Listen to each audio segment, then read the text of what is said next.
നമ്മുടെ summer party പിന്നെ barbecue അങ്ങനെയുള്ളതിനൊക്കെ ഏറ്റവും അത്യാവശ്യമുള്ള ഒരു സംഭവമാണ് ഹമ്മസ്. അപ്പോൾ നമുക്ക് വീട്ടിലുണ്ടാക്കിയാലോ? വാങ്ങിക്കണമെങ്കിൽ ഒരു കുഞ്ഞ് ഡബയ്ക്ക് ഭയങ്കര കാശാണല്ലോ. അതിന് വേണ്ടിയിട്ട് ചിക്ക് പീസ് 3 ടിന്ന്, 3 ചെറിയ വെളുത്തുള്ളി ചോപ്പ് ചെയ്തത്, ഒരു ചെറിയ ടീസ്പൂൺ ജീരകം പൊടി, പിന്നെ 3 ടേബിൾ സ്പൂൺ ലെമൺ ജ്യൂസ്, ഇത്രയും ആവശ്യത്തിന് ഉപ്പ്, പിന്നെ തഹീനി 3 ടേബിൾ സ്പൂൺ. ഇത്ര ഇട്ടിട്ട് നമ്മളതൊന്ന് ഗ്രൈൻഡ് ചെയ്തെടുക്കുകയാണ്. ഇതെന്നെ പഠിപ്പിച്ചത് ഞങ്ങളുടെ പാസ്റ്റർ ജെന്നാണ്. അവർ ഈ അറബിക് നാട്ടിൽ ജനിച്ച് വളർന്നുകൊണ്ട് അവർക്ക് ഇതിൻ്റെ കറക്റ്റ്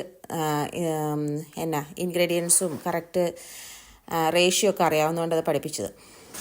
എന്നിട്ട് അങ്ങനെ അരച്ചെടുത്തതിലോട്ട് നമ്മൾ ആവശ്യത്തിന് ഒലിവ് ഓയിൽ എന്ന് വെച്ചിട്ടുണ്ടെങ്കിൽ ഒത്തിരി ഒന്നും ഒഴിക്കേണ്ട ആവശ്യമില്ല. 3 ടേബിൾ സ്പൂൺ ഒലിവ് ഓയിൽ ഒഴിച്ചു കൊടുത്തിട്ടുണ്ട്.